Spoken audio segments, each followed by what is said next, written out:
Hey, Simple Church, I am so excited about what you're about to witness and be a part of. That is an interview with Stuart and Kellee Hall, some of my dearest friends, and it's all about Family 2.0. We all need an upgrade, but we're going to go back in history a little bit before we talk about that upgrade. So get ready for a great time and some interesting information that I think will apply to each and every one of us. Check this out. What's up, man? We made it, son. You here, live and in person, Stuart and Kellee Hall. Come on, baby. Good job, Kelly.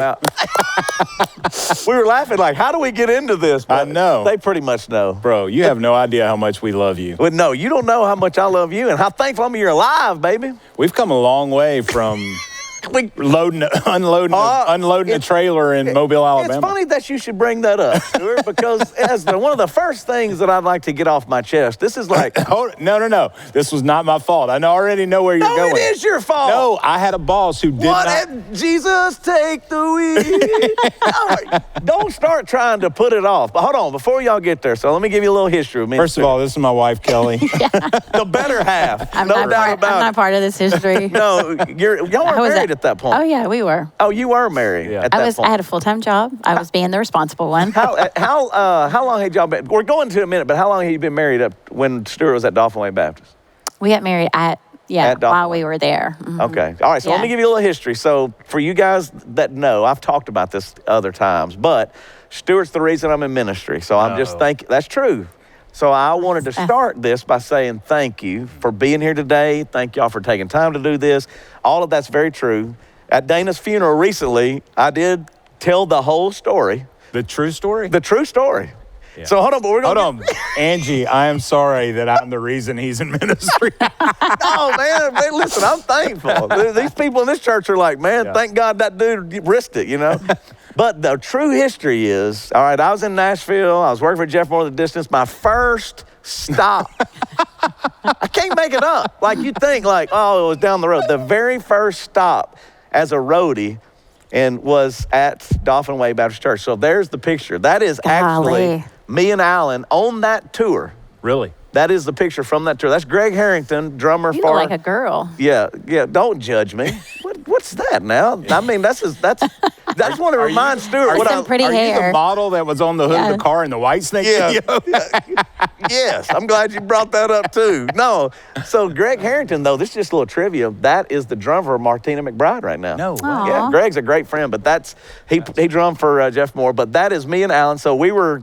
First stop was Dauphin Way Baptist Church. Mobile, Alabama. They had this huge marble floor that they were freaking out over. Yep. So my boss, the road manager, Dave's like, you got to unload the truck. And I'm like, man, I've never done this before. He goes, don't worry.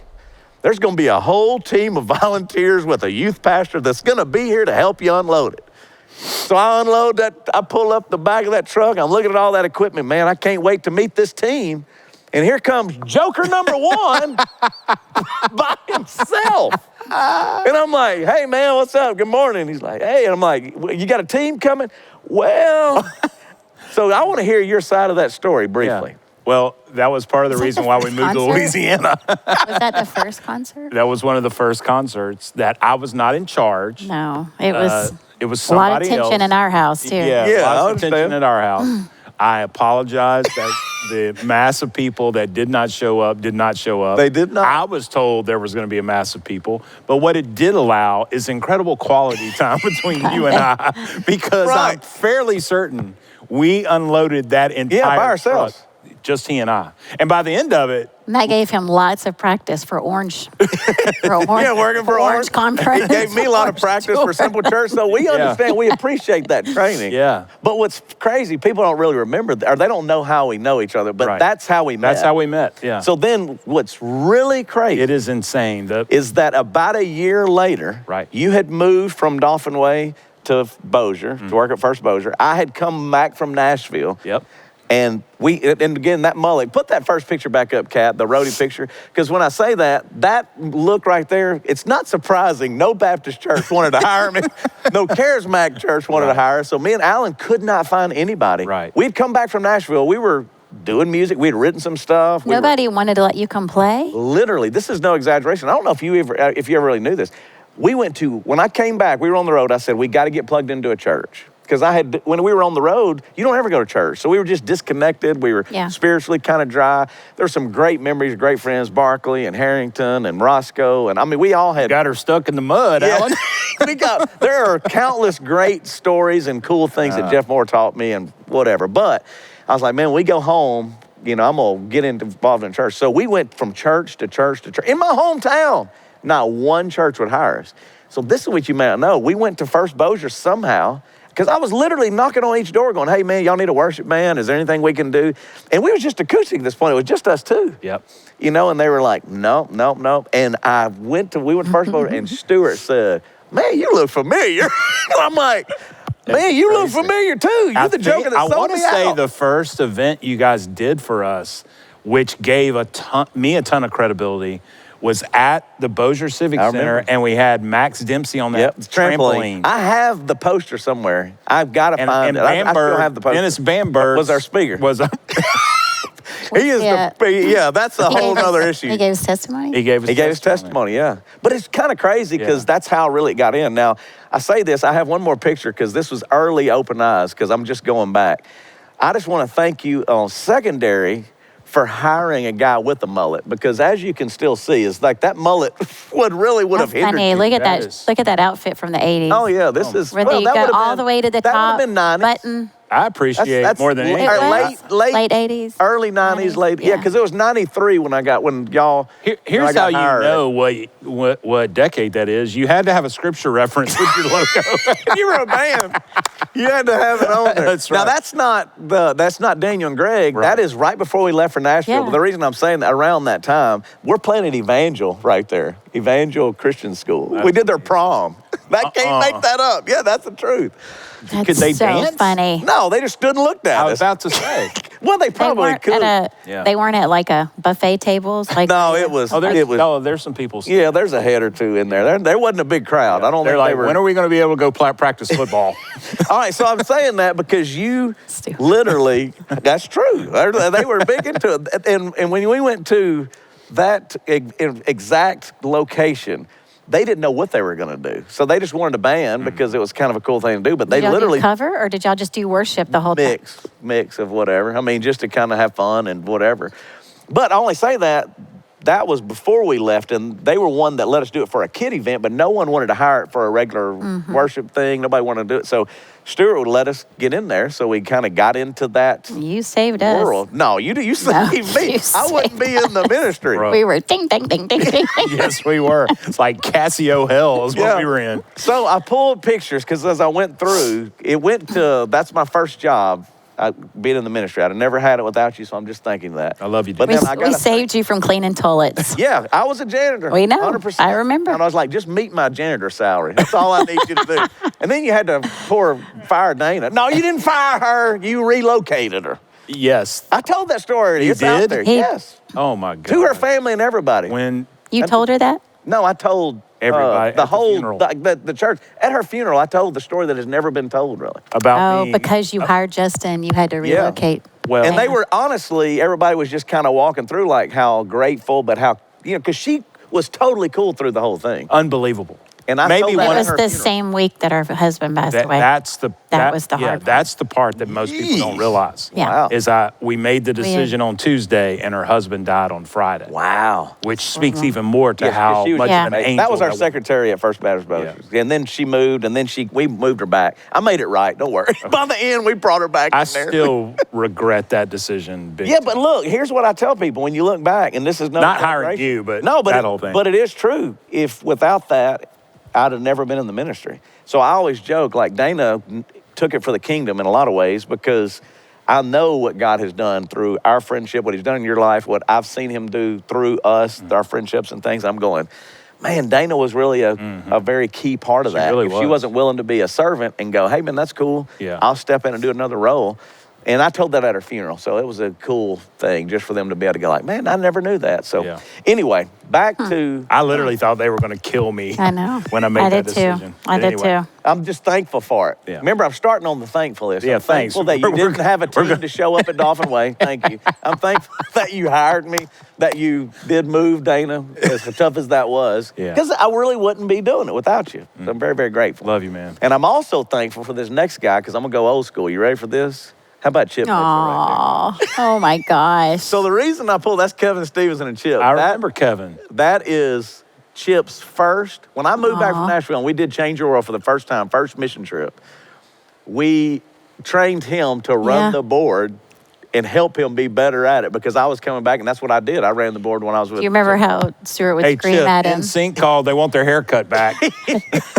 Stuart would be in the middle of a talk going, Chip, can you get it right? He was a kid. He was. You know what I'm saying? He's trying to. Now he's Chip, making this happen. I'm sure I owe Chip money for counseling sessions on how hard I was on him. Yeah. Well, but that's all part of it because we're all learning. That's kind of what we're talking about. It's not like you get a manual. We all make mistakes and go through. But when I look at Chip, I think about this is happening because of Chip. Simple churches, it happens because of Chip. So all of those connections. Chip, you have incredibly distinct features too, by the way. What does that mean? Look, His eyebrows. His face is just It looks like his son. If you've seen Isaac, his son looks exactly like him. amazing. But I like that we had backstage passes. We did have backstage passes in a high school gym. Hey, but it doesn't matter. With the sheet for the backdrop. Yeah. The painted sheet was the backdrop. That was that one. Yeah, that was the very first one. That's how Bobby Stevenson got in too, because I That's called him to do right. the That's backdrop. right. It's kind of After he was doing killed it. MTV. Yeah, MTV. One MTV basement tapes twiise. Twice. And he killed it. Y'all remember when MTV actually showed videos? Yeah, you can look at classic. I think it's 307 on your TV. No, I'm just kidding. So here's that. All right, but Chip, we love you, dude. Thank you for helping even make this interview happen today. But then the next picture, we'll go ahead and scroll this because this Oh, my word. Look at you, Look baby. at Kelly and Stuart right there. Jeez. She said, geez. So I'm bringing back old school because this is how long we have done ministry together. Yeah. That was senior. Look at right here down in the middle. I'm down there. There's going, Josh. There's Josh. And Josh, Stewart who right is there. working And for Ed Daniel. Young Jr. Daniel's on top of Oh, yeah. Yeah, Daniel Dooley. and Carrie. Yep. Steve. So that was The twins. repelling. That was one of our first senior trips we went on, mystery trip, whatever. But Do you remember the year that Ryan Perry froze on the side of the cliff? this No, that was that. Oh, this would have been after That would have been his. Yeah, that was the first trip. Yeah, that was the very first. But that's our. I found this picture I was tripping on. Like that's the very first senior trip. amazing. So I don't know what year that was. It had to have been 90. Well, It would have been 90. No, that was 94, Probably maybe. 4. Yeah, maybe. Because Yeah. 93 was Mark and Yeah. Jennifer and Christy Yeah, that was before me. Lowry. So I didn't get hired until late 93. Yeah. And here, you know what's interesting is that for where we live now in Atlanta, it's only an hour and a half, 2 hours Wow. from our house. Yeah. I'm just laughing at Josh Stewart. Ed Young Jr. probably don't want to see him in that No, do-rag right yeah, there. yeah. I did call him through all this stuff. We'll get into that in a minute, too. It's like, hey, Josh, let me talk to you. So, but anyway, look at he's throwing up those deuces, though. Look at me with my hat backwards, my FCA shirt, Oh, and yeah. my Umbros. Hey, in the 90s, though, it was all baggy, too. You didn't want to show your body at all. You had to, like, just be a sack. Look how big that shirt is, Kelly. It must those have of been you that- Stewart's. Yeah, for those of you that are at home, not only did we repel here, but there's an optical illusion that makes this even more scary. And that is where you repel, literally, you can't see where you're going to land, and it feels like you're going from a mile to the river bottom, but you're not. But it felt like there were many a nervous teenager. Charlotte and Steve. Oh, yeah, they're all good. All right, so I'm going to go to another picture. So there's early memories. How about this one right here, son? I know. She posted Come that. on, baby. Can I tell this story? Yeah, that's why we're here. So- look, we're not here for serious stuff yet. First, we're here for this was the same trip. Right. It was the same trip. So first of all, excuse me for my clothing selection while on this. I like that I think fish you hat. have on denim shorts. I do. That's the 90s for sure. Do not point out bad You things. do have on a fish hat. Okay. Yeah. What does it say? Yeah. Anyway, here's the best part of this story. All right. So you can see Kelly right here between Justin and I. We had primo seats. We're sitting behind the third base on the third base line. Michael Jordan has retired from basketball. This is his first year with the only year with the Birmingham Barons. Right. We got there early enough to see batting practice. Kelly knows how big of a Michael Jordan fan I am. I remember. So Kelly disappears. Kellee And don't care, man. She's renegade. What I admire about her, go for it. Kellee disappears. And Justin and I are like this. We're laughing, what I cutting do up. for my and love. finally, one of us, I don't remember who it is. It was either you or me who go, where's Kellee? And I'm not exaggerating. Almost perfect timing. We look up, and the bullpen at Birmingham Barons Stadium is actually on the field. Right. My wife is sitting in the bullpen. I was being respectful. I was being respectful. And the reason she's on the Barons side, because Michael Jordan is playing right field, and she wants to get an autograph. And about the time that we see her, all the security sees her. They're going for and they bum rush her. And so this picture, Charlotte Gomez took because Kellee they were going to throw her out of the stadium, and she sweet talked them into letting her stay. Look at that face. How could you kick her out of the stadium? And she's asking Michael Jordan here for an autograph. I really didn't know what a bullpen was. You just seeing as close It was just this. You were it was doing it an for your open. husband. I was. It was a very open. Didn't you area, have a though. broken bat too? I think I did. I was just going to get him to sign it. I'd gotten it. He picked didn't it up. sign anything, did he? No, but he told her, not right now, Maybe later. maybe later. Come on, George. In that Make it picture. right. In that picture, yeah. Make it right. But So thank you, Charlotte Gomez, for the come memory. on. Yeah. So Yeah. that's just. I think he actually got a hit that game too. And what's crazy about these pictures, what people don't remember, there were no phones. No. No. Like that's like No. Charlotte had it and found it that we have our picture. I was like, how awesome. Yeah, unbelievable. That's a good story. All right, another picture. We'll go to the next one. These are all thank you moments, all right? Aw. So look at there right there. That is, I bet we were in Colorado. I don't remember. Literally, when I saw that picture, I was like, That's mighty flat to be in Colorado. maybe on the way to Colorado. On the way to who Colorado. knows? But what's funny about Grant right there is many people don't know this. We have, the Open Eyes is a great band. Phenomenal. I've heard of them. They got one really, really good album, you know? So when I laugh is, He's it's like like 6 my months kids old. now, they're grown. They're listening to like the one album and they're like, who's that kid on Peekaboo or whatever? I said, that's Grant Hall, son. Grant Hall. That's Make It it was happen. everyone's child. Yes. It was everybody's baby. Speaking of that, go to the next picture because this is exactly right. Look, that's fine. Yeah, that's me back there going, can I hold my freaking son? Grant, I just want to apologize to you now because we probably are part of the reason you're Yeah. jacked up, man. I'm What's jacked so up, so now sad you know is why. he doesn't remember anything. And Shannon Day. Wow. It's so Shannon Day sad. Weldon. John Bon Jovi wants his hair back. Shannon, man, she was our secretary. She was, yeah. Administrative assistant or whatever. Such great time. Now, I'm going to give you a really funny, this is a little trivia too. That sweatshirt I have on right now, I woke up the other morning, my son is wearing it, walking out of the house. I'm like, where'd you find it? I found it in a bin somewhere in the back. Yeah. So I was like, see, it's still relevant, man. Yeah. Great times right there. All right, let's Unbelievable. go to the next picture. I just want to make sure Shannon got some love in there. All right, so let's go this. Now, you can't Birmingham. tell that's us, but there's Greg, Alan. I'm in the smoke Yeah. and the lights there. Yeah. Daniel's in the back. But Yeah. I was going back to thank you for, when I say all the great memories, this was some really fun stuff. It We're talking about was. reaching a lot of kids and So doing. tell them about how you came up, because we were in high school when Yeah. there Well, was. I think you may have even seen there was a traveling group when I was in high school. that we both experienced when we were in high school, but in different parts Right. of Mobile, Right. Alabama. Freedom Jam. Freedom Jam. I think Freedom that Jam was it. the name I of think it. We that didn't get was. Freedom Jam Yeah. in Louisiana. Well, But Freedom. it made such an impression on both of us. They would get the whole school out, and this dude would sing Journey. Yeah. They would play music, and they was like the whole hairband school, and days. then they would talk about value-centered positive. That's awesome. things. So that's where we That's got the where- yeah. idea. Part of it was, and this is where we're eventually going to get to, but This is the good part. We're part not of it, part of the thinking behind it was we send kids to developing countries, and it's hard for the mission experience in developing countries to translate to your high school. Right. So what we would do for 3 or 4 years, Oh, yeah. we would take our students in the greater Bossier Shreveport area's spring break, and we would go to a city that wasn't on spring break, do Oh, that's assemblies in middle schools and high schools. In the schools, you couldn't talk about Jesus or God, but it was very Bible-centered values. Yeah. And we would use teenagers to dance, to speak.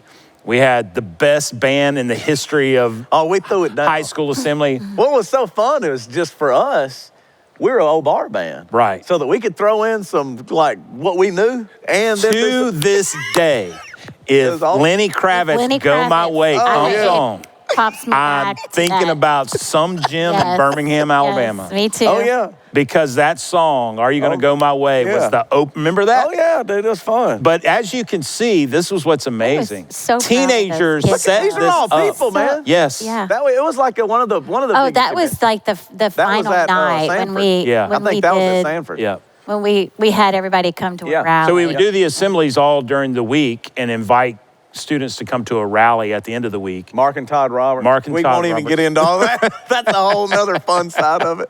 But I got one more picture because this was another rally we did. That is, do you remember? We did an outdoor. Do you remember? This is first party. You see it barely on. We did the outdoor rally. Oh yeah, at Oh, that yeah. park. That big park or Yeah, whatever. So yeah. the reason I pulled that up is recently I was like, man, I forgot because we did it for multiple years. You're Yeah. sporting those Tom's work Yeah, boots. and they all made fun of this because, like, how do I have on plaid Nike shorts, work Stuart boots? had a pair of those forever. I think. I mean, it was like Yeah, that's but the '90s, man. Justin looks German. Yeah, he does. Oi! That's right. Looks like I got my beer right there. Yeah. That's Diet Coke. Oh, that no, looks like that's I got a nice that's a pint of ale. Oh yeah. All right, go to the next picture. I think I have some more. All right, Oh, this was our last Very last hoorah. Yes. the infamous dash cam. Here's the plaid shorts. yes, you do have Easy. them on. I think those are pajama shorts. Yeah, to it keep don't moving. matter. Jams, man, they're making it happen. Oh my Aw. God. But look at that This right is there. the There's camp? all these Yeah, Simple that- Church guys, all these people in our community. I mean, Daniel's running stuff every morning, you know what I'm saying? It's John Vance does sound, he's in the middle. It's just kind of crazy that all those years ago, Yeah. we're still connected. That to was all the these dumbest guys. idea we ever had, though. Wait, what camp? Well, not really. What camp was? That was Remember, Dash. that's when we did Panama Kurt. City, and then we got in the Lord. buses and went to That Atlanta. was a bad That's because idea. you were 'cause blowing I all was- the money at that point. At that point, when you knew you were gone and I was taking over, Hey, he said, yeah. I'm leaving no money in the bank. Well, I'm How like much money do we have 8 in the months budget? Let's pregnant. go to Atlanta. And third day, we did a concert with third Private. We had a Mm-hmm. private concert yeah. with Third Day. Yeah. Yeah. And I still didn't like them that much. Yeah. But don't judge me. Don't. I love y'all. I whoever didn't you- understand why we did it when But we went through we- there. I don't think But you've ever it let was me just live for that fun. down. We went to honey. Six Flags and had a third day Yes, concert. it was so out of the way. I know, but it doesn't matter. So out of the way. But it's all right. All right, but by the way, all right, so you know Open Eyes is part of it. Thank you for letting us do that. All the crew, all the great times. But you know, it wasn't just us that were the singers. You also had some talent in here. Oh my gosh. That's your, is that your rapping outfit? Gorilla beats the man. I just want you to know that I still can find a few pictures to keep it real. First of all, I I couldn't post find that a about do-rag. every I other couldn't find a year. do-rag, so So I you used put a garbage No, bag? it's a Walmart bag. Secondly, This if is you Stuart, watch though, The isn't Last it? Dance, Yeah. That is such a picture of Stuart as a student pastor. Oh, yeah. That right there. Got them Oakleys. Get back to back. Oh, yeah. Get back Oh, we to still back. kept it going. I like it. Everybody in the room get back to back. Gorilla beats the I band, want the everybody band to beats the know gun. that I am I'm not, a I have gorilla. never been a God. bandwagon Michael Jordan fan. I want you to notice That's all right. I am sporting a Bulls We talked basketball. about that a whole nother time, but that's right there. That's just giving you the real deal. Dude, But let's be honest. Our camps were dope. Yes. Our camps were a lot off the chain. and that's what's so fun is my kids now get to see you at big stuff, which has been, they don't even so understand. he needs to throw out Gorilla beats the man. Yeah, why wouldn't you bring it back? It's a Come hit. on, get back to back. Get back. Well, with COVID, you really can't anymore. Now it's That's like, right. Stay It's away. 6 feet apart. 6 feet apart. Speaking of COVID, this is why I'm so glad you're here and why I want to do it, because I'm reminiscing, and we got to go back to, because I'm telling the church, something the kids know because they saw you at camp, but they don't know how deep it is. Like, my kids don't know how long we've been together, how many trips we've been on, all these amazing memories. And then when you went through the COVID situation, which we're not going into detail, Andy did a great job. Thank you, Andy, for one of the things we laugh about Andy on that, though. Andy, please watch this, because Andy was like, now, please when you were watch watching this. Creed, in the second scene, did you have the tickle in your throat at that? I was like, it was so detailed. Detailed. And my wife was like, I love it. This was so good. I'm like, come on, man. I know he got it. I had to, the number of interviews we've done, I would Right. just say, watch Creed. And it clicked with me. I was not watching the rock group Creed. I was watching the he movie thought Creed. about that later. Yeah. That is so everybody thought Can you No, take nobody- me higher? Nobody thought that he knows of it. He was just like, maybe should I Yeah, I clarify that I was yeah. watching the movie. Yeah. Oh, it was just funny. It made me laugh. But anyway, so Andy was extremely detailed. yes, but to me, But it what was- helped because It it is. really kept us on point. And we didn't have to come up with the details. the horrible news for you right now is I am not detailed.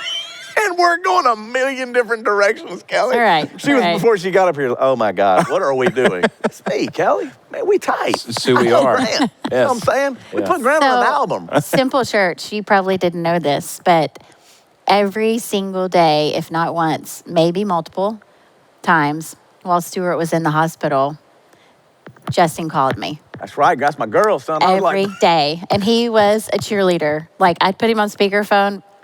All my kids would hear, and they're just like, "Hey, Justin." yeah, they did. None of them really got excited. I don't think that I was calling. We were in the thick of it, and it was not good days most days. But the reason why he would call, "Hey, come on, we got this. Come on." Well, because I knew that if it was me, like everybody's kind, and they're all praying, and there's a lot of things that are going to go on. But I was like, you're like my person. I mean, these are my people. Like, I really wouldn't be doing it without y'all.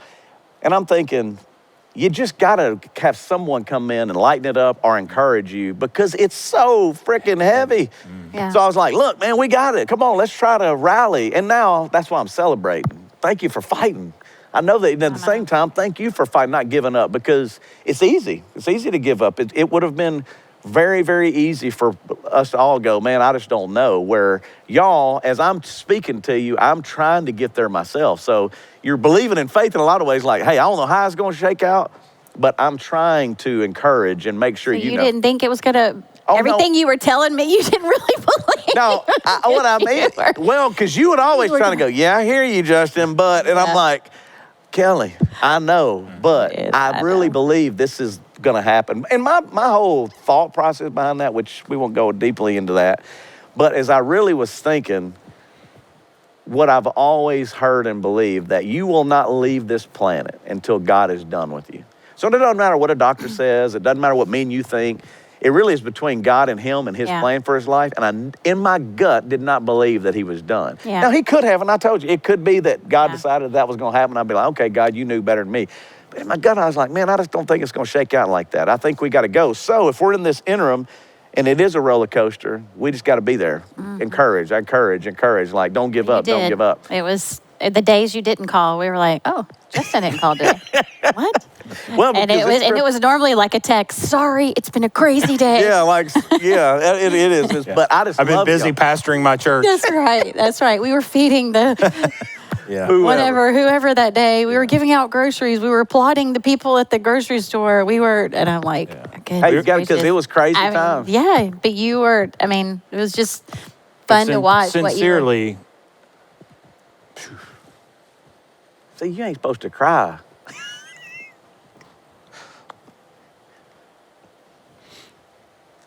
We can't thank you guys enough for. Yeah.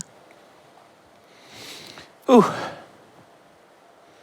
We owe you guys a lot. So no, and my whole point is I bet you do it for me. And I kept thinking about Angie, like in that situation and the kids, and I'm like, look, man, I'm pretty much an idiot. So if I can add a little fun and a little lightness in there, then maybe it'll help get through the tough days, because we've had a lot of fun times. We have. There's a lot of great memories. So I'm thinking of all of that's while it's going on. And I'm like, well, if nothing else, we're going to celebrate it. We're going to try to turn the ship, And this is why I'd ask for a video or something, but when y'all posted this, we got to celebrate the win, because here is a little clip for those that don't remember when you finally got to go home and get out of ICU battling COVID for God knows how long. This is what I really love. So watch this real fast. Check it out.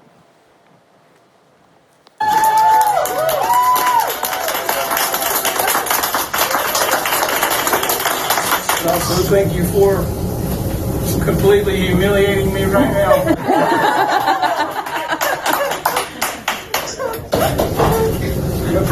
Thank you very much. Thank you. You're welcome. Well, you had a team rallying around you out there.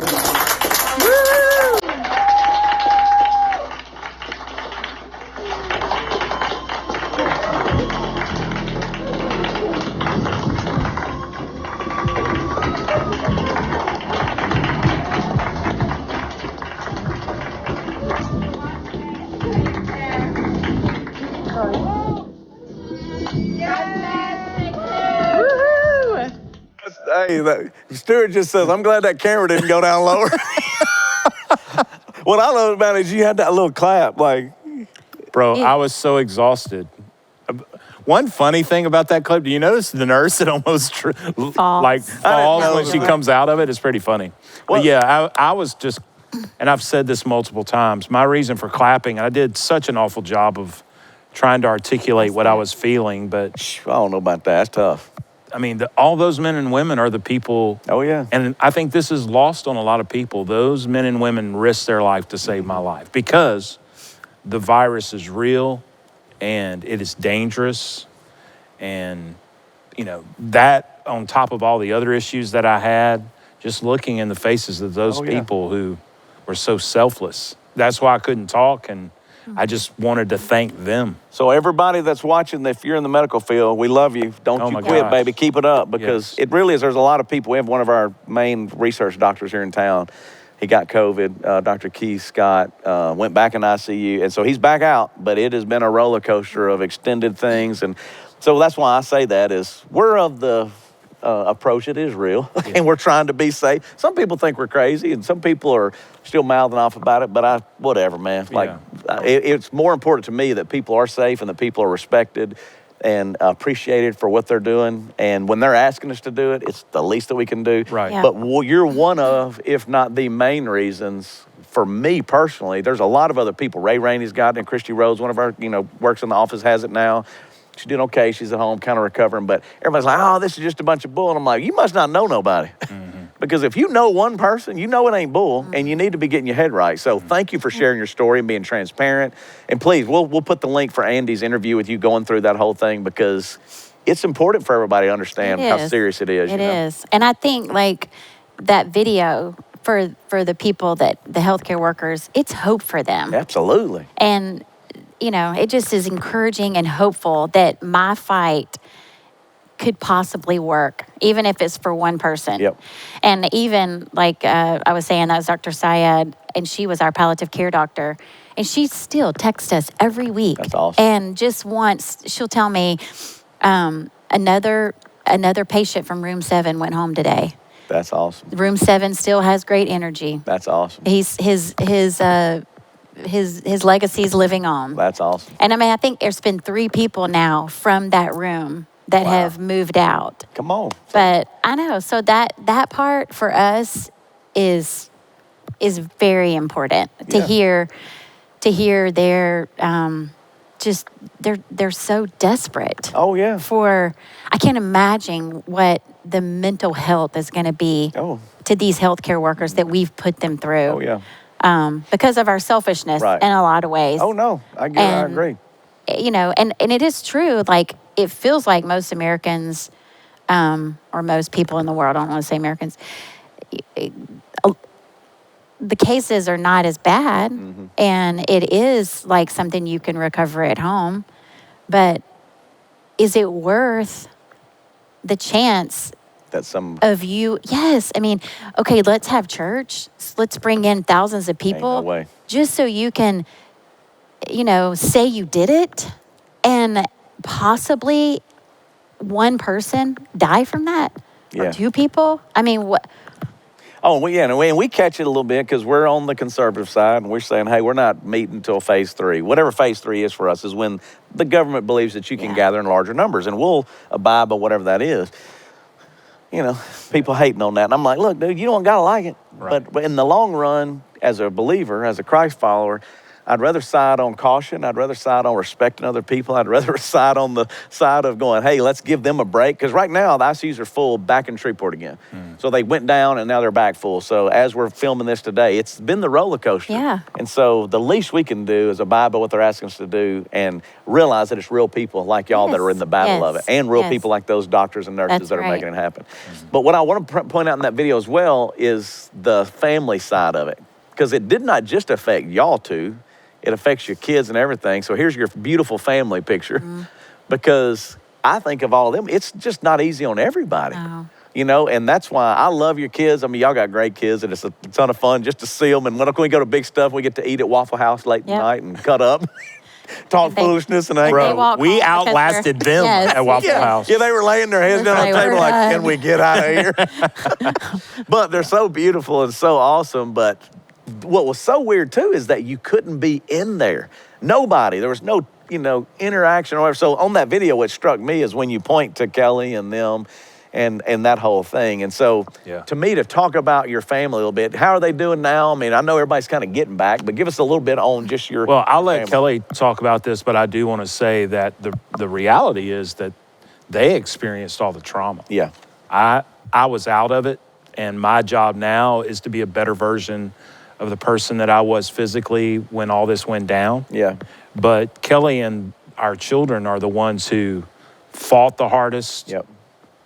felt all the pain, the grief, and that, I think it's fair to say, is still a pretty significant very process. Yeah, and I think that's where people underestimate. The reason I want you to talk about that is they're going, well, he's good and everybody's back. I'm like, and that's what he feels in a lot of ways. I've got a new lease on life. Let's go. And all of us are going, and then I would also add, and then I want to let you, as much as we have tried to articulate the details of it, I don't think people understand just how dire it was. Like, all four of them had resolved that I was not going to survive. Yeah. All four of them have separately come to me and told me that, almost like, I'm sorry that I felt this way. Sure. So it's that kind of grief and emotional trauma. Is that fair? yeah. Like Grant did, Grant's our oldest. It was Grant and Chandler were born here in Shreveport at Willis Knighton. Shout out Dr. Dr. Daigle. So yes, they were both here, and then Cameron was born in Atlanta. But he gave an interview the other day, and he said, which was great perspective. I just wanted to hear kind of what was points in his mind. And he said that while Stuart was at home, and was very, because a lot of people don't know, he was at home for 2 weeks, really, really sick. And so going into the hospital, he was already like so many steps back. Yeah, of even, and I think that was probably a lot of our fear, was because people didn't know how, because we didn't see anybody, nobody saw him, and people didn't really know how sick he was going that night. And I never get sick. Like I mean, you might get a sinus infection here or there. Yeah. You know, I mean, I'm kind of the same way. That's why I could feel you. I was like, it's not good. and in comparison to how much he travels, you know, it's we're really very good. fortunate. Yeah. But Grant said that the other night, he said one of the things that all three of them came together. I must have been upstairs with Stuart because we had quarantined him to the bedroom. So I must have been upstairs with him, and all three of them got together and said, so when do we start worrying? Because, you know, we're watching things on TV, stories of, and he's kind of following the same path. Yeah, well, he's a sharp kid. And, you know, when should we, maybe we should start being concerned, because we haven't seen him for 2 weeks because he's been quarantined in a room. And do you think that, you know, this is not going to end well? And that was like a big thing for us to hear them, because they're talking amongst themselves. They're not even including me in that conversation. And that was before he even went to the hospital. And then literally, like, every one of them dealt with it in a different way. But we called Monday night fight nights. It was like the emotion would hit to a certain level, and then we just, I don't know. But I was so proud of them processing through and trying to work through the details and through the whole thing. And they're still doing that. Oh, yeah. So Grant came back from the Peace Corps in December, asked for a little bit of time to kind of just get his bearings, and had just started before the pandemic happened, down the road with 2 or 3 different places, like in the third or fourth interview, you know, just to get a job, and kind of trying to figure out which path he wanted to go, and then everything went. Oh, yeah. And then Chandler graduated in quarantine. So, I mean, she's been like, just how do you get a job in the midst of this? What do I want to do? Yeah. And then also dealing with the sadness of her senior year of college, of everything. Like, you just totally abandon everybody you spent 4 years with, and they live all over the country. It's not like you're in a high school in your hometown. And then, you know, Cameron her anxiety that right now, I mean, she's gone back. She's been back now about a month, She's back at the University of Florida. She's at the University of Florida, back at school. And so having to take her back into an environment where she, you know, she's on our drive down to Gainesville that day, she was like, Mom, you do realize, like, we haven't been away from each other since like the early part of March. Like nobody has spent the night away. I mean, like as much as we can't stand each other sometimes. Oh, sure. We are so dependent on each other right now. And so there's just that kind of emotional thought process through it. But you know, they're all doing really well. Grant's finally accepted a job. Chandler's got a job right now where that's going to allow her to kind of figure out what her next steps are. And Cameron's actually home right now they get a couple of days off before preseason starts next week. So we'll see. So they're hoping to know by next week what their season's going to look like, if they're going to have one. But, you know, we're all... As much as you're bragging on them, okay, I'm going to put up your picture because you... And Stuart knows this, but as an outsider, I can tell you, you know she's a gift. I've heard you say that. And those kids need to know that because there's a lot of moms that wouldn't have been able to get through that the way that you did. And so I just personally want to tell you, as watching, as talking to you every day, as you stated, I was proud of you. I know he was going to be proud of you, although he was absent from that. I told Angie every night, I would tell the Stuart, all my people, you know, I'd go like, hey, man, Stuart still battling, but, man, Kelly's the one you got to pray for. Kelly's the one we got to keep it going for because the weight falls on mama.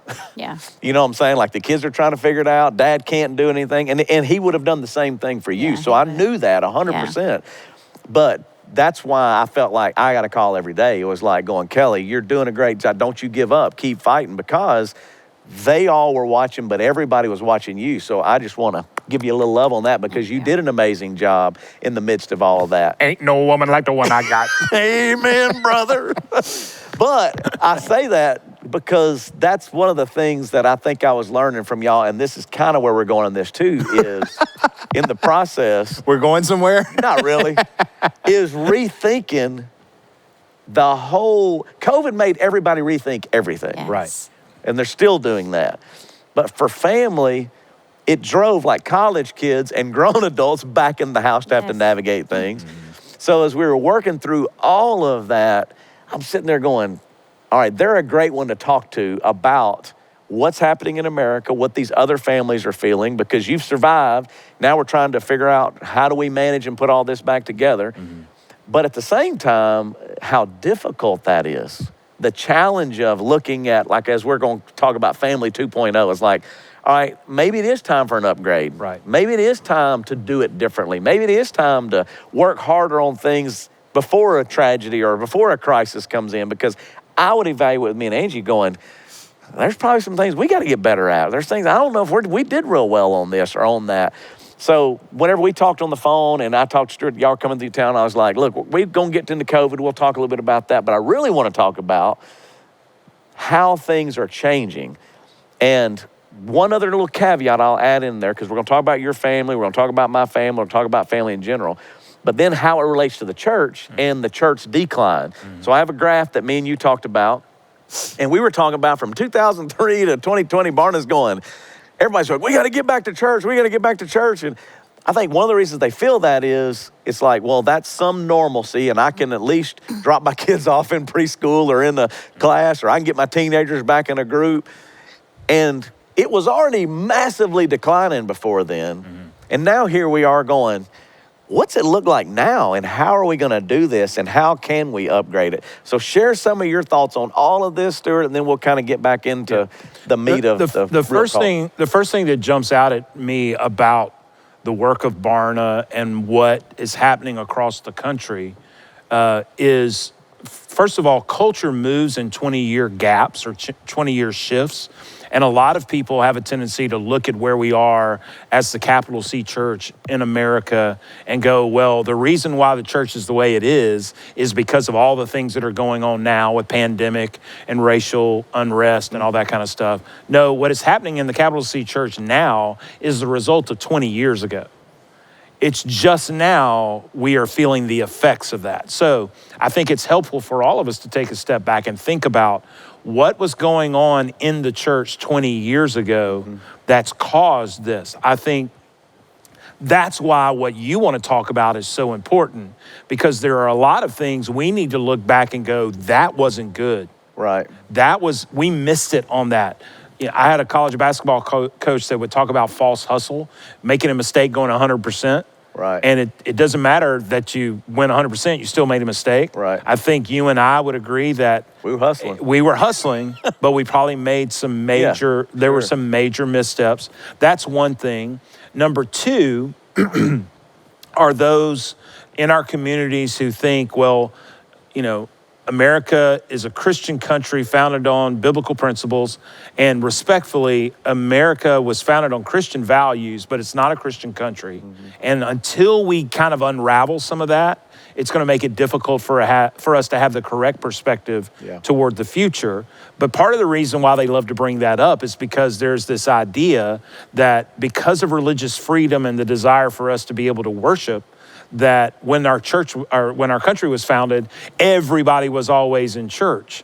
And the harsh reality is that when you look at the data, the highest percentage of church attendance happened after World War II in the 50s and 60s, and the lowest was after the American Revolution, when supposedly we had won our freedom to worship freely.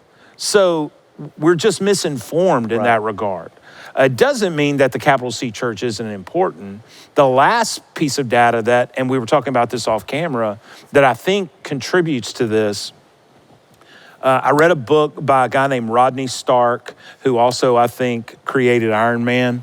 I'm not sure. But there's a guy named Rodney Stark who wrote a book called The Rise of Christianity, and he talks about the fact that the first 300 years of our faith, after the death, resurrection, and ascension of Jesus, the first 300 years of our faith are the years of our faith when it exploded the most.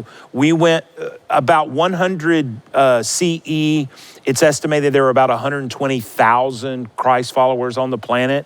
Fast forward 200 years, and upwards to 35 million people in a 200-year window, 250-year window, are claiming to be Jesus followers. Think about this. 300 years, in that 300-year gap, there's no formal church. Wow. There's none of this. There's no open eyes. There's no school assemblies. And it begs the question, what were they doing? Well, what they were doing, and the reason why Kellee and I are such fans of the simple church, is they were solving problems. Yeah. They were, during that time, there were tons of plagues. When everybody would run from a plague, Jesus people would run to those who were diseased. And so they were helping the oppressed. The other thing too to consider is during that 300-year period, Christians were the oppressed minority. Yeah. And now, and this is going to sting a little bit, now we act as if it is our right to meet. Yeah. When in reality, Jesus all along wanted this to be a movement, not a religion. Yeah. He wanted it to be a movement. By the year 400 CE, the way as the scriptures, we took the Jewish Bible and the story of Jesus and all the letters to the epistles. I think it's interesting that the first 7 councils of what the Bible should be were led by emperors or leaders or people in power. Right. And as it started being formed, the way that people looked at the scriptures changed. It moved from people being an oppressed minority to now becoming establishment literature that justified the status quo and people in power. And this is the subtle shift that now we experience as parents, the major part of this. The subtle shift is we went from being focused on who we believe in, because I know you believe this. Kellee and I have tried as hard as we can to raise our family this way. The foundation of our faith is the resurrection of Jesus from the dead. There's no resurrection, there's no Christianity. There's no resurrection, there's no Bible. We didn't get the Bible and then Jesus went, you know what, I can add to that. Let me rise from the dead, because that'll make it really good. Yeah. No, Jesus rises from the dead, and because of that, from those first 300 years, everybody was about, it's who we believe in. Right. It's who we lean our life on. But because it changed from oppressed minority to establishment literature, we went from who we believe in to what we believe. Right. And slowly but surely, moms and dads, us included, started erring on the side of what is it that our children need to believe? Where can we get them to believe, to be taught that well? And the church, capital C church, changed its form. And I would love for you to speak to this, because one of the things you said when you called me, and it rattled me. In fact, I got off the phone and I told Kellee, Justin just said something that bothers me in a bad way and in a good way, was that whole idea of the 5 years that we did youth ministry together, the major spiritual markers in the lives of teenagers. Can you talk about that? Yeah, and this is really, I said, this is why all of it's tripping me out. So we're good friends. So this is a forum to just talk it out. Like, we've known each other a long time. You're doing incredible stuff. You lead a lot of people. You have a lot of influence. You travel. So that's why I was like, hey, man, I want to unpack what I'm thinking. Simple churches tried to do things a little bit differently. So it was methodology originally of why we launched in 2007 was, we're not going to focus on worship. Oh, that's controversial. We're not going to take an offering. Oh, that's controversial. We're not going to, care about what you wear. That's controversial. We're not going to care about buildings. Oh, that's really controversial. Right. We're going to try to do it differently. But what was interesting about that, even towards the end before COVID, we're seeing our numbers go down. Sure. Nobody really wants to talk about it. And everybody's, well, this church launched over here and they're better than you, or they do this better than you. And everybody's kind of trying to figure it out. But if you were really listening, you were seeing it was kind of all going down. So then I start kind of tripping on the fact, I was like, no, wait a second, what really is going on? And it goes back to the method. The method is come, we'll take your kids, we're going to outdo somebody else. Come, we're actually going to do so good at it, you don't have to do it. You just kind of sit back and and I was a part of it. Like, so in other words, I'm not pointing the finger out, I'm pointing the finger in. Yes, that's and I'm kind of like going like, wait a second, man, we were like, we're going to build a better building with better children, playgrounds, that when you come in, our environments are going to blow your mind. And that's why you're going to want them to be in here. Well, those were not bad ideas. Those were just trying to figure it out. Well, then I kind of look back and go, what's interesting is we were unintentionally pulling parents away from spiritual moments, trying to say the church is going to do that better, and we're better than you at that. Now, we knew that there was still like, hey, like Orange was going, hey, the family's still important. But ironically, the way the church was programmed and the methods of the church did not really assist us in being good parents. It doesn't reinforce that. So I thought in my mind, like as a youth pastor, all of these spiritual moments that kids have, I experienced those and their parents didn't. If it was a baptism, if it was a mission trip, like look, we're talking about all these pictures and these mission trips. It's true, some parents, only the really committed ones would like, I'll take a week off and I'll go be a chaperone. And we were begging for parents to do that. Yep. Be a table leader, be a cross-training leader, come into the Sunday school class, and we'll get a few. Doug Fields and I talked about it a long time. You gotta have other people in your life. You gotta have a good leader, another outside voice. All those things are still true. But one of the reasons we're saying that so much is because the parents aren't. They're kind of handing them off. And so I look back and I put the quote up there. I was like, how many of those moments in your spiritual life do you look back going, I missed in my child's life because I expected Stuart to do that for me, or I expected Justin to do that for me, or I expected that camp to do that. So my thought is this, maybe we can shift Family 2.0, Church 2.0, because we're kind of talking about right now, you're doing it live on TV and you're broadcasting everything, and everybody's still tripping on that. And it should probably be noted too, that I don't know if church attendance is decreasing as much as it's decentralizing. Yeah. Because I'm not even sure we can mark how many people are, as we're talking about a church experience where someone stands in front of you and you listen to information being given, I think that's decentralized. I don't know if it's necessarily decreasing, but that needs to be noted that the context and the method is changing. But what you're talking about is, to me, the foundation of where we've got to go. So keep rolling. Yeah, so all I'm going to say, and it goes along with that, is if I'm looking last night, okay, so we did a police event, an encouragement for our local police. What was very encouraging to me, this was 11 o'clock, because we're doing the graveyard shift transition to do a honk applause, signs for them. We fed everybody. What was really cool was to see the parents that decided to say, you're staying up tonight as a preschooler. Like, what? You'll stay up for a movie night or you'll stay up for something. But they were like, no, you're going to go down and you're going to hold your sign. And little kids that had written out notes to police officers and were walking up and going, I've been praying for you. And I'm thinking, I'm like, okay, there's a win. Because that's a spiritual marker that I had to organize, or we, Robin, we all had to pull together and go, what's a way to do that? And the church is equipping. We should be about equipping. But you also got to go, it's your responsibility. Right. Like if you sleep in or you don't go or you decide not to watch or you decide not to participate, it's still true, but we're not going to just say drop off and we got you covered. We're going to be better than you. We're going, no, you're going to be better than us because we still only got 52 times a year if we're lucky to invest. Right. And we're going, you got all these other moments. So my shift is, and what we're working through is, and maybe COVID has gotten us there. Because when we interviewed these young couples, they're going, man, we kind of like pajama church. I ain't gonna lie to you. And I'm like, cool, no worries. I'm glad you're watching and I'm glad but what are you doing with your kids? Or how are you putting it into action? Not just going, I watched today, but my family had the discussion with my teenagers and then we did the research. They're not talking to their teenagers about it.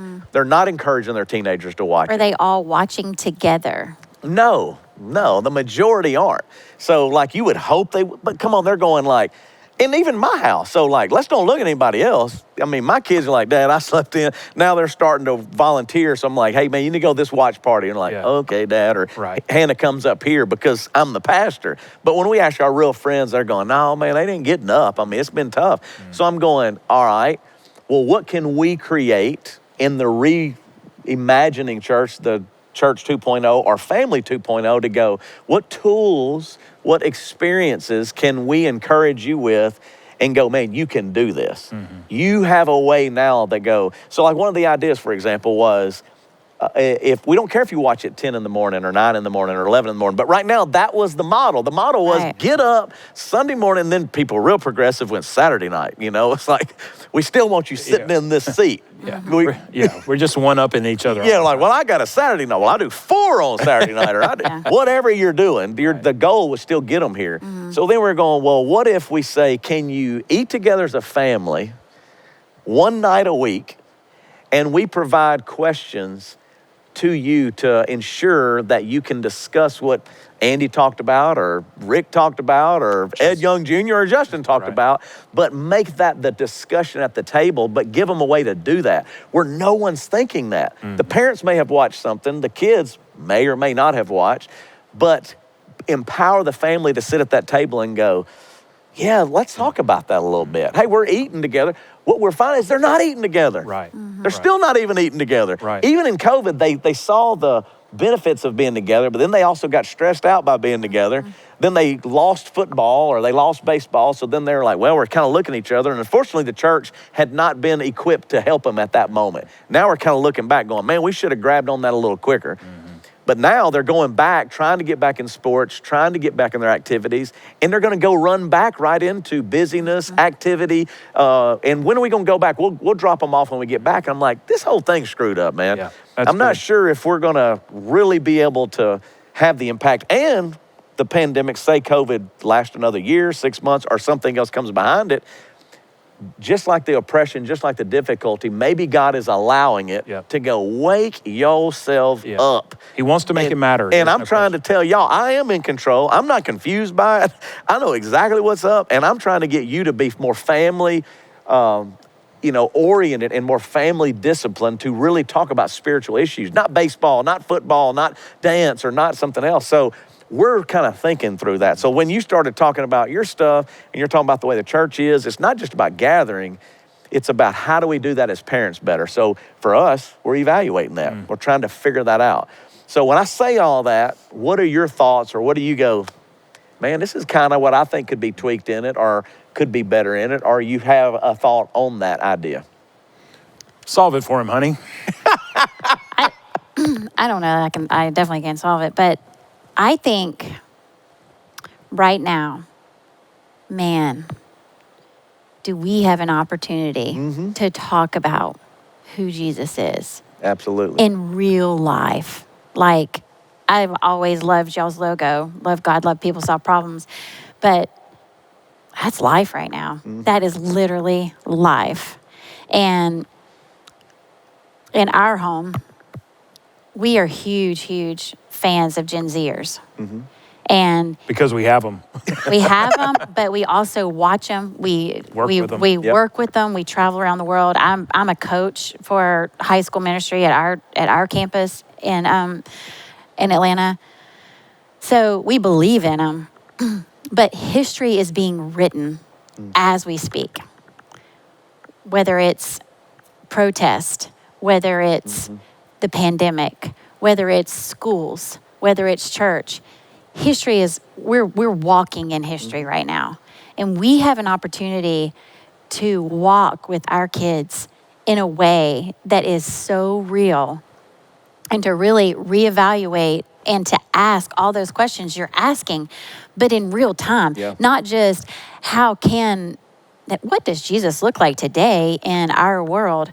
Oh my gosh, it's feed Yep. the Publix workers, feed the city people, Yep. feed, policemen. the policemen, going Yep. to see, standing up for the minorities, applauding the healthcare. I mean, there's so many ways that you can be Jesus right now, and us partnering along, that's what changes Yeah. you. It changes your perspective. It changes your entitlement. It changes everything about you to see someone else in need and meet that need Yep. when it's inconvenient for us. And what I was going to say, and this is why it's such a big deal. So when you look at the church, typically, back when we were doing it, we would organize a mission trip. Yes. And we'd go, drop your kid off, pay your $250, we got you, and we're going to give them that experience. The kid would go experience that, move to tears. Mom, I prayed with this kid in the stands. They saw God do something, whatever it is. Then they go back and their parents are like, that was great. Now, don't forget. But Yeah, you got baseball practice today. You got soccer practice today. they're going to, and so why I say, like, I totally agree with that. And I guess what I'm trying to challenge our church to do, to rethink the parents, me, whoever we have influence over, is to go partner with your children. Yes. To be an active problem solver in the name of Christ, and it's going to change you. Yep. So I'm gonna give you one example. Megan Rainwater. Got a picture of the last time we went to Mexico. We go to Juarez twice a year, sometimes 3 times a year. Every adult parent, don't take my kids down there. This is the scariest place in the world. It's the most dangerous place in the world. We've been doing this for now 25 years. Bro, Grant played in a bowl game in El Paso. Yeah. And we wouldn't go into Juarez. Right, okay. Coach Cutcliffe made them stay in a hotel close At to the the airport. Okay, so here's what I'm saying. We understand Juarez. Okay, so everybody's no, you can't. So we go down. This is a doctor's daughter. Name is Megan. I'm watching as we go into this nursing home facility. Look at Angie. She's in the back with the hat on. You can't hardly recognize her. She is evaluating, like looking in this moment, because Megan, without being led, not told what to do, she knows this elderly lady needs to eat, and she goes and gets food and sits down and begins to speak to her. She don't speak English, but like trying to feed her and love her. I get emotional. I'm going, here is this young lady that gets it. Yeah. Because she's putting her Jesus love in action, solving the problem. The lady couldn't eat. The staff was overwhelmed. She said, I got this. And I just took the picture because in my mind, I'm like, don't forget this. Well, her parents, thank God, are great people. But the truth is, they can't, with their schedules, always rearrange to go make that a priority, where I'm going, make it a priority. Yeah. Because it's going to change you and them when you can have those markers where there's some things going on. And I know you can't do it all the time. But it doesn't have to be Mexico. No, and this is my point. Yeah. Like last night, I was bringing up right here in downtown Shreveport and staying up a little bit later. The truth is that American church, now this is going to get me in trouble. The American church is selfish, self-centered, egotistical, and they think we got it right. And what we think is right is music, lights, speaking, environments. I would take it a step further. First of all, you're being kind to the American church. Well, I thought it was pretty rough, but thanks. I would also say that as you're talking about the American church, also understand that all three of us up here are huge fans of the American church. Absolutely. We're talking about ourselves. Yeah, and that's what I'm saying. When I list that list out, that's been my life. Right. So when I say egotistical, there's times I thought, well, we did that pretty good. Or music, did too much of it, a lot of my life on it. Speaking, I'm the guy who speaks. Here's what So I I'm was going to talking interject myself. as well, is that our son spent 2.5 years in Central America. And one of the things that he taught us, even about our idea of missions many times, is more about colonialism and Americanizing a city or a country than it is how do I serve people. So I think that is such an important thing to understand, is that what people need are the hands and feet of Jesus. I also would love to interject this, Justin, if I can, because I just think about mom and dad listening or watching and going, why should this matter to me? It does not matter where you spectrum. If you're a parent, it doesn't matter if you're a nuclear family that has stayed intact, you have splintered, you're a grandparent, you're an auntie, you're an uncle, you're a step parent. Mom and dad have been, are, and will always be the primary spiritual influence in the life of their child. It doesn't matter how much you drop them off at church. They are still going to take the majority of their spiritual clues from mom and dad. So we're the ones that have to take that extremely seriously. That is a lot of weight. But here's the part where I think, because you mentioned this earlier, we don't know what to do, we don't know what to say, we don't know how to have conversations.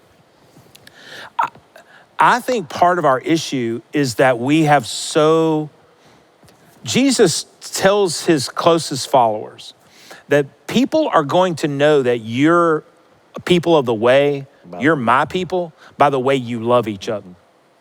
Let's keep that in mind. Jesus goes, here's how people know that you follow me, by the love that you have for each other. I'm reading a book right now, and he defines love as the overall well-being of everyone, for the good of others. Right. So Jesus goes, that's the marker. Paul goes, here are the fruit of the Spirit. So if the Spirit of God lives inside of you, the fruit of the Spirit are things like goodness, kindness, patience, self-control. And, I'm not here to be Bible trivia guy, but that's what Paul says is the fruit of the Spirit, which is he's saying, this is how you know the Spirit of God lives inside of you. Then you look at John, and 1 John talk about God is love, and if you do not love, God's not in you. Isn't it interesting that Jesus goes, this is how you know. Paul goes, here's the fruit of the Spirit. John goes, this is how you know. And yet we as parents think that the marker for spiritual maturity is something different. I know. No wonder we think, I can't disciple my own child when Jesus is not as difficult as you think it is. Right. Can you be an example of patience, kindness, goodness, self-control? Will you love your neighbor as yourself? Yep. When we look at our 3 young adult children, are we going to hold them to the grid of, are you having your quiet time every day? Do you pray every day? Do you journal every day? Are you, every time the doors are open at the church, do you raise your hands when you worship? Right. Do you have a tattoo of Louis Giglio on your right bicep? Whatever. Right. Or are we going to look at our adult children and go, are they kind? Yep. Are they self-controlled? Are they developing patience? Are they generous? Do they love? And a thing that we've, as parents, have really made sure, or hope we have, made sure our children know as they've grown up, is that everything they do is spiritual. It's not the church that's spiritual. Every part of their life. And so all 3 of our kids played sports. So it was very difficult for us to be at church on Sunday mornings sometimes, or at small group on Sunday afternoons. Right. And I hated that for them, but also what we wanted to teach them that this is a real world, this is real life, and you are being Jesus in real time. Yeah. It's real easy to be in your small group and to be like Jesus and to quote scripture and to pray, but when you're literally on the soccer field and all you want to do is, hurt somebody or be angry at your or better than that, watching your child sit a bench and love and cheer your teammates and put them first over your and all you want to do is be on that field and compete. Yeah. That's Jesus. Yep. How are you going to portray Jesus there? So Stuart always says it in a way that it's like, one of our kids being in church, like in small group, and thinking, like Cameron, for instance, being in small group, thinking about playing soccer. That's dead religion. Yeah. But really, you're at church and you're thinking about playing soccer, that's dead religion. But really, what Jesus inside of you looks like is being on the soccer field, and how can I show Jesus today? That might look different. I remember our probably 10-year-old daughter Cameron coming to us and going, I'm really feeling like I need to tell our team let's pray together before we get out on the field and play a game. Or, suggest. Yeah. And she said, I feel like I need to do that. We didn't say that. That's not a measurement of your spirituality. Right. She's playing at the University of Florida right now. She's still the one that's praying for she's a freshman. And but for some reason. It's because we're such good parents. No, that is not the case. But what I'm trying to portray is this is an ongoing conversation because everything you do is spiritual. How somebody going through, like I remember Chandler being in the midst of something happened to this girl where it was horrible, the situation that happened to this girl at a party one night. Chandler chose to be her friend the next day at school. She didn't care what everybody said about her and all the rumors that were going around. That's Jesus. She was her friend. Cameron, we had a horrific thing happen in our community, but now it's just on display for the whole world to see amongst our racial disparity that's happened in our country, that's showing up and we're finally trying to acknowledge in our country. But it literally happened in our community, her senior year of high school. Cameron didn't think twice about standing up at a school board meeting and demanding there be, some type of justice amongst the minorities in our community. And the next week at school, she is obliterated by every person that was her, or white friend. But what does she do?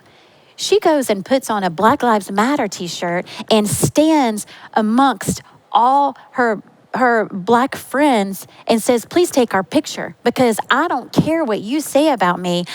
I'm going to stand for what's right. I'm going to be on the right side of history. Right. Those are the kind of situations that are literally Jesus. Grant choosing not to go at some religious organization, but choosing to work for a government organization to go in, and all his job is That's to what serve. You should do, by the way, with a Duke degree. Yeah. You should go join the Peace Corps. But How far you, Grant?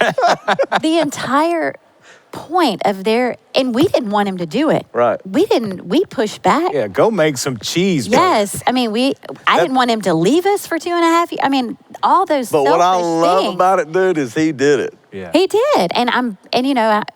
We're incredibly proud of him. But instead of going in and saying, well, Jesus told me to do this, or the church tells me to do it this way, he just went in and says, kind of what y'all do. What do you need? Yeah. What's your problem? How do I love How do I solve this problem And today? this is why I said, okay, you? so you hit it real quick because I know we're getting long and we'll probably get out of here in a minute. This is a 3-part series. Hang in there. No, but this is why. Chip, you awake in there? Yeah, they're all right. I think they're hanging in. But here's why I'm saying that.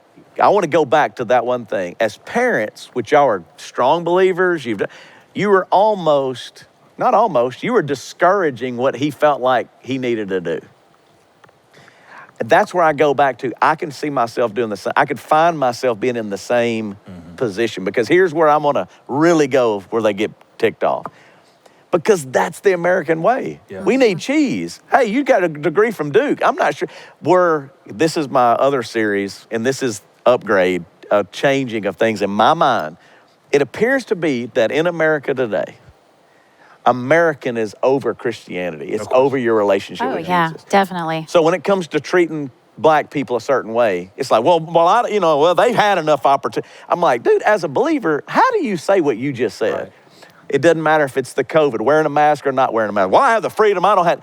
How do you justify not wanting to protect the brother that is Yes. sicker than you? Yes. The only way you can do that is your order's wrong. Yeah. You've got your order flipped. So with our kids, with the way, what we're looking for, hey, you need to play, you need to get on the field. Or I even thought while you were saying that, how many of my friends I know have thrown a fit or had a conversation with me, and they're the ones that showed their kid how to be ugly when they Yes. didn't get their starting Yep. position. And that's because what the parents that's are like, what that's you just want wrong. to do. Yeah. I mean, they don't respect you. You need to, where I'm going, all right, parents, this is why it matters. This is why as we upgrade, it ain't about, well, we go to Simple Church. Well, we attend there. My kid's in our small group. No, how did you lead in that house at that table when it came down to, I want to choose a different career. I'm not sure I'm going to start this time on the team.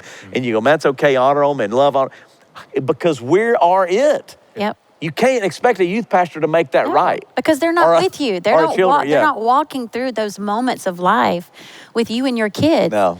And you've got to be that person. Yeah, and I guess that's why I say that.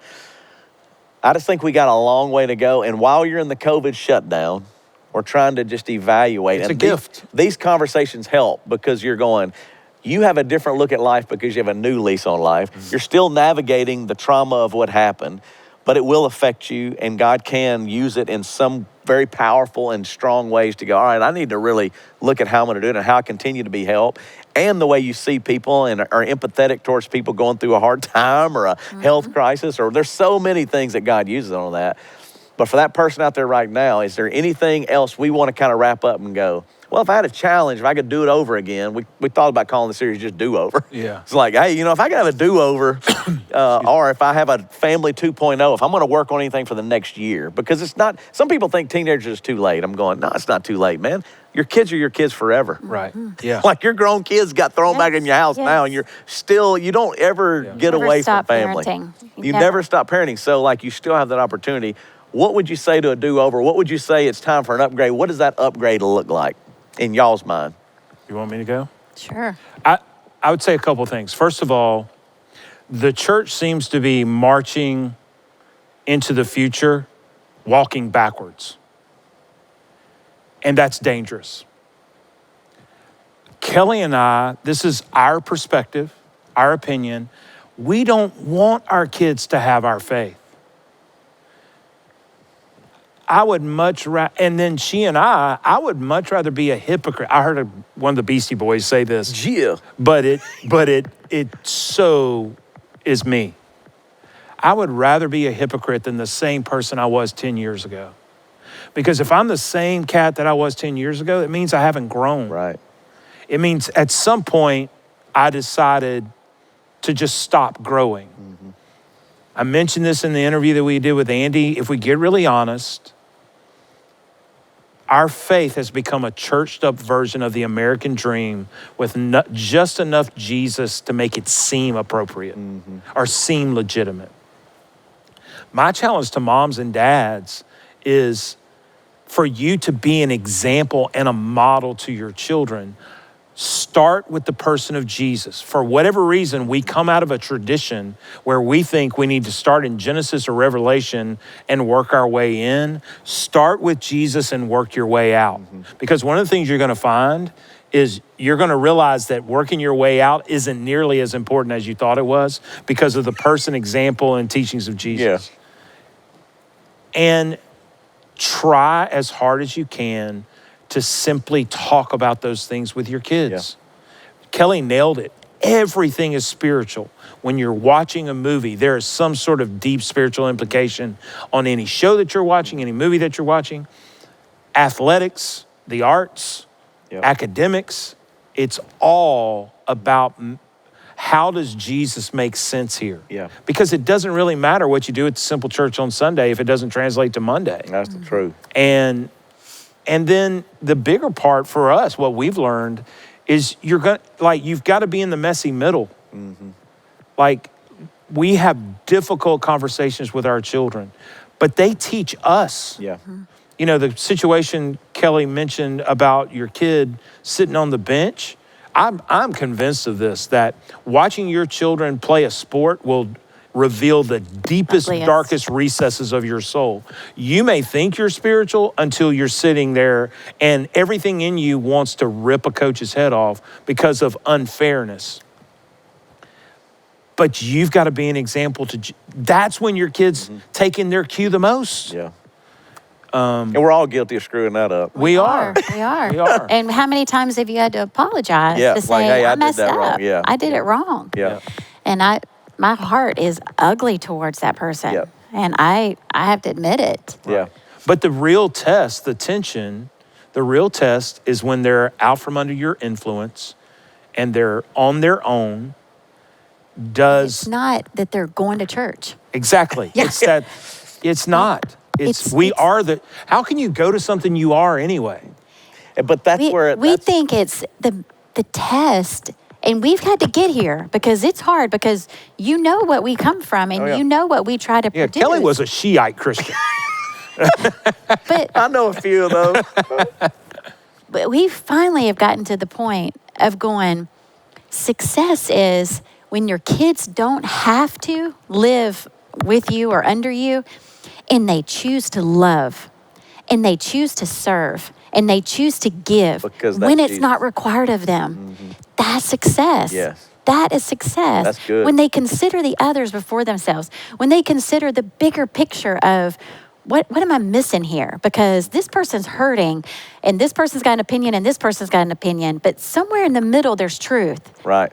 And who am I going to stand with and how am I going to figure that out? The last because one last thing. That's the impossible high standard. Yeah. Can I tell you what's easy to measure? Did you have a quiet time? Yeah. It's easy to measure, have you memorized scripture? That's Right. easy.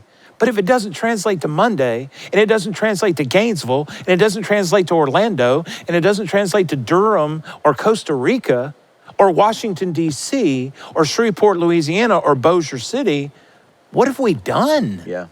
That's good. I was just going to add that kind of goes along that because I know what culture we're in because I hear it and it's thick, man. So it, like locally, and then if you were to go nationally, I think you would agree because you can feel it now more than ever.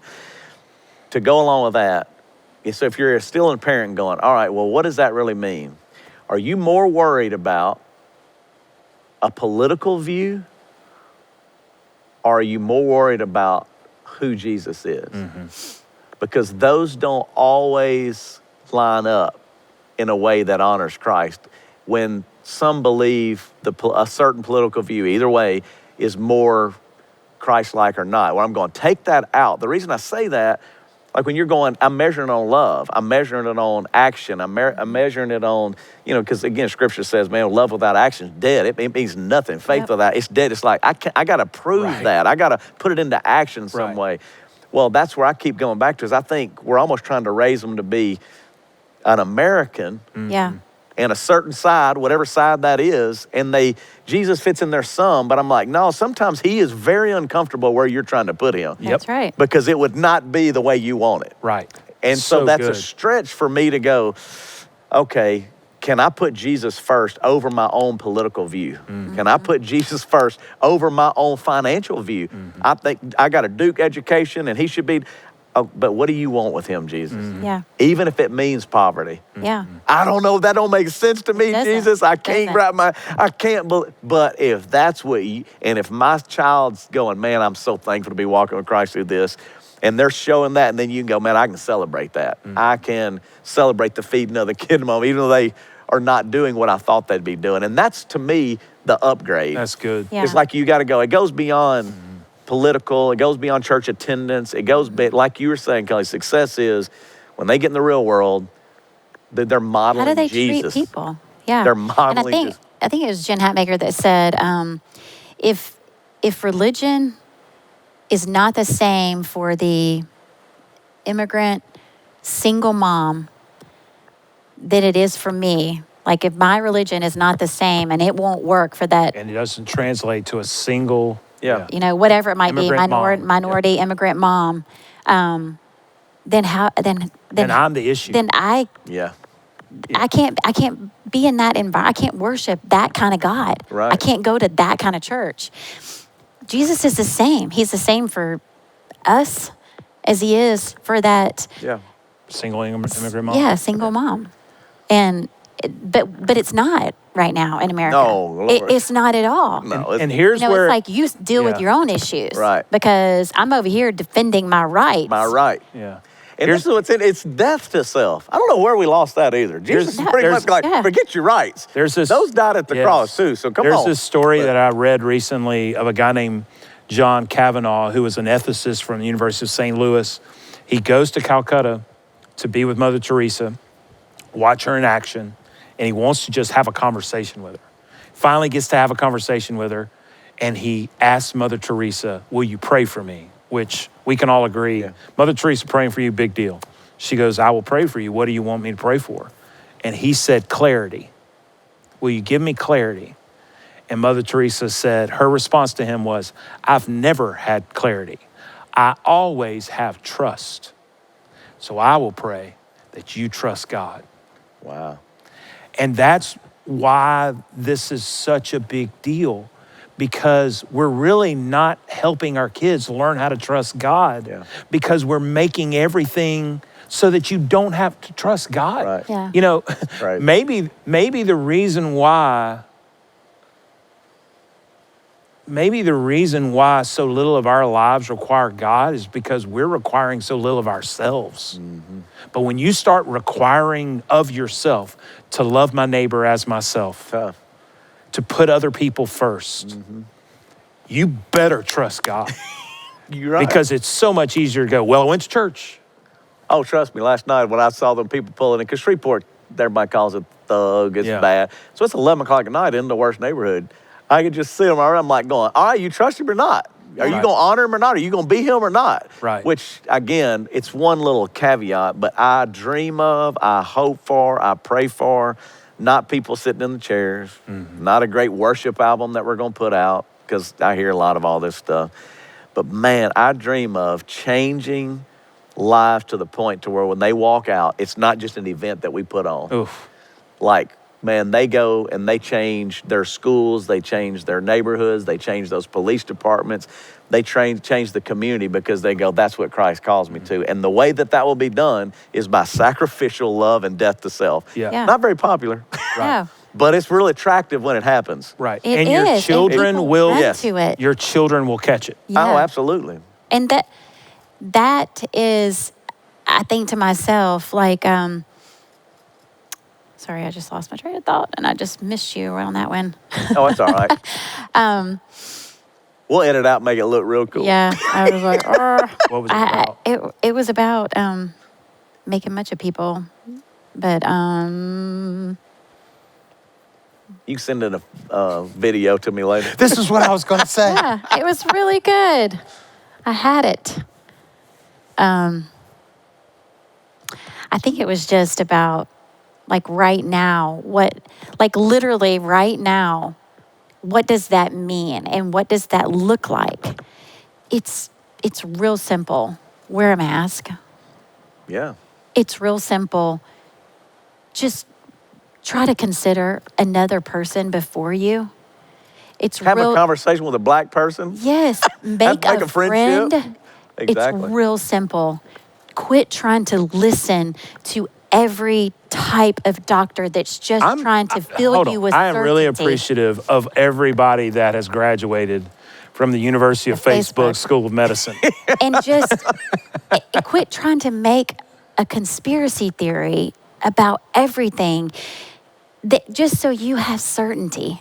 Oh, wow. Just so you have Because you're we in want this clarity more box. than we want Yeah. trust. And be okay that you're scared. We're all scared.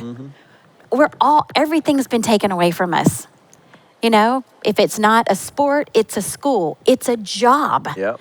It's church. Yep. It's everything. And here's what I trip on that, and this is why I say it. We can wrap up. And God said, that's the way I want it. That's right. He And said, it almost feels like, Yeah, he's like- the church thinks that as the church, the American church, we're thinking, oh, God's showing you that's wrong. God's showing you that's wrong. In my opinion, God's going, hey, church, Yeah. that's wrong. Yeah. And you've been doing it wrong. And I'm just putting a light Yeah. on what's real and important to you. And that's what's interesting is, and again, we do this all day. We even create, this is where I go back to student pastors or the way we built the church. We built the church opposite of what he really called us to do. Yeah. That's what trips me out. So like I was a worship leader. Everybody gives us fits on worship. They're like, well, and I'm like, okay, I like worship music and I can get with that. But my point is, if it doesn't drive you to action, it is meaningless. If you get up and sing songs and love an album and do all this, but you don't walk out of that door and love the black man or love the one in poverty or You're not love the worshiping. homeless, how is that work? God looks at it and goes, that is pointless worship. Right. Yeah. That means nothing to me. So I would rather that be in true love and true action in the way you behave, not in what you do in a certain 30-minute, 20-minute, 10-minute window. It's like, no, it's our life. So I go back to the church is just upside down. Yep. It's about coming in. It's not about going out. It's about being safe. We're talking about protecting our school. Yes. We're locked down. Everybody's got guards, security. Pastors have security teams. Come on, man. Like, because we're going, and I'm going, but it's because, man, we're not really being the church. We're focused on what the opposite of what it needs to be. We're not focused on loving. If you're loving the outsider, if you're loving the overlooked, if you're not making it political and you equally love people and you stand up for the ones that are neglected and overlooked, man, it's amazing how a lot of those people are like, man, that's what I'm hungry for. Yeah. Yep. God, I'm looking for Yes. that. Yes. But the church turns into the opposite. We're It not. We're does. like, oh, so anyway. That's how you do it with Stuart and Kellee. We can do it all day. You guys Pull are up doing our it. Ferrari. Yeah. Yeah, exactly. Warm my cappuccino. I've got to get my Ferrari and get out of here. Yeah, I'm It's- grateful that all these snipers in here protecting us are allowing us to say this. We feel, looking as outsiders looking in at you guys, we feel Simple Church is doing that. We're trying, man. And you're an example. and we you brag have on been- y'all We do. so often. And you have been an example to us We try. as a family. And, I do. We tell people about We you got guys. a long way to go. I always But we tell all people- do. Yeah, We but all I, do. But, and I But- appreciate you saying that, but I keep telling them it's like the real dream, and it's happening. There's little pockets of it, but when those families do that without organizing an event and you see it just literally just it's just going magnet. It's drawing those people Yeah. in. That's the day I dream of, because we're going to keep doing events and trying to come up with creative ways to help them do all that. But I go, man, isn't it going to be cool when you look back at your kids, our grandkids, and they go, man, the church now is not about gathering and singing songs. It's about changing your community. Yep. I'm like impacting in a real way. I'm like, I hope I see it. I hope Get I'm still involved. here. Yeah, get involved with your community. Exactly. Yep. Be that person. That's it.